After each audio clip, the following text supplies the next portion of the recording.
भारत को Commonwealth games में बहुत लंबे समय बाद 4 दशक बाद किसी मेंस लॉन्ग जंप में मेडल आया है और सिल्वर मेडल, बहुत बड़ी कामयाबी आपके लिए। Thank you so much sir.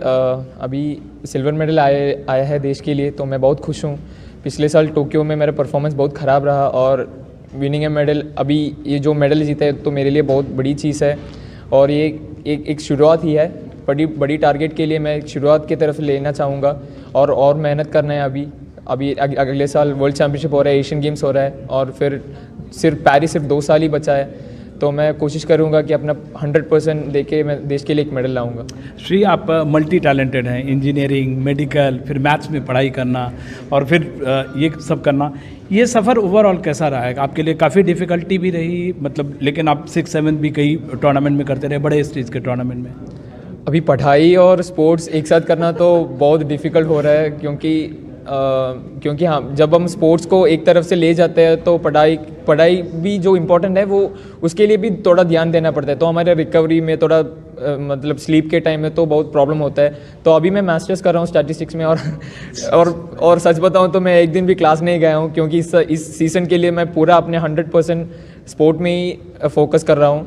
मेरा बैचलर्स हो गया है, मैं पूरा 2 सेमेस्टर 6 दिन में लेके मेरा बैचलर्स ख़त्म किया और अभी मास्टर्स तो मैं ऐसे ही मतलब थोड़ी टाइम के लिए रोक दिया हूँ, क्योंकि अभी ये सीज़न बहुत इंपॉर्टेंट था। एक्चुअली हमको एशियन गेम्स भी इस साल होने वाला था और कोविड की वजह से पोस्टपोन हो गया, तो मैं सोचा कि नहीं, ये साल तो पूरे मेहनत करना है, पूरा फोकस, पूरा रिकवरी पे ध्यान देना है। और मुझे पता था कि इस साल अगर अच्छा हो जाए तो इंजरी के बिना हो जाए तो ज़रूर देश के लिए मेडल ला पाऊँगा और सिल्वर में बहुत खुश हूँ। आदिल सर बता रहे थे कि जब टेम्परेचर शुरू में वार्म था और फिर जब अचानक डिप किया, आपको लगा कि वेदर की वजह से थोड़ी मुश्किल हुई, बट यू डिड।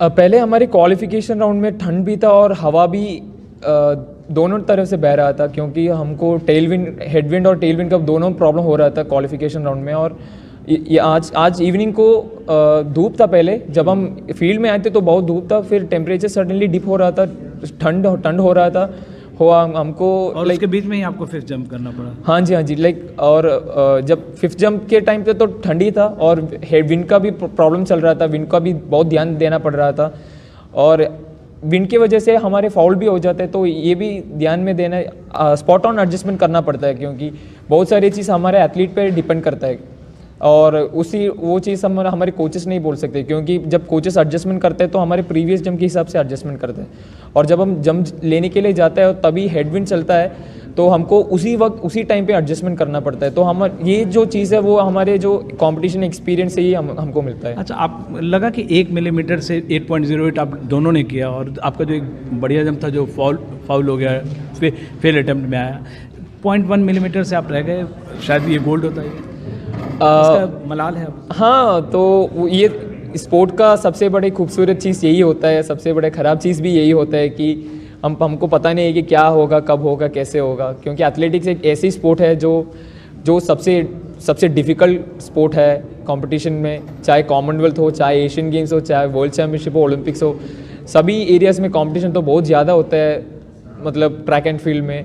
और वो 1 सेंटीमीटर वो फाउल जो हो गया, तो मैं सोचा कि अगले जंप तो मैं कर पाऊँगा, दो जंप रह गया था, तो मुझे लगा कि हाँ, मैं कर पाऊँगा एक जंप अगर परफेक्टली बोर्ड हिट करे और टेक्निक एक्सिक्यूट करे तो जंप हो जाएगा, क्योंकि अभी मेरा कंडीशन बहुत अच्छा है, तो कैसे भी करे, आंख बंद करके साइकिलिंग करके पीठ पे लैंड करे भी 8-10 के ऊपर आ जाएगा, ऐसे एक महसूस। श्री, आपका ग्लोबल स्टेज पे ये फर्स्ट मेडल है एक तरह से, नेक्स्ट टारगेट क्या है?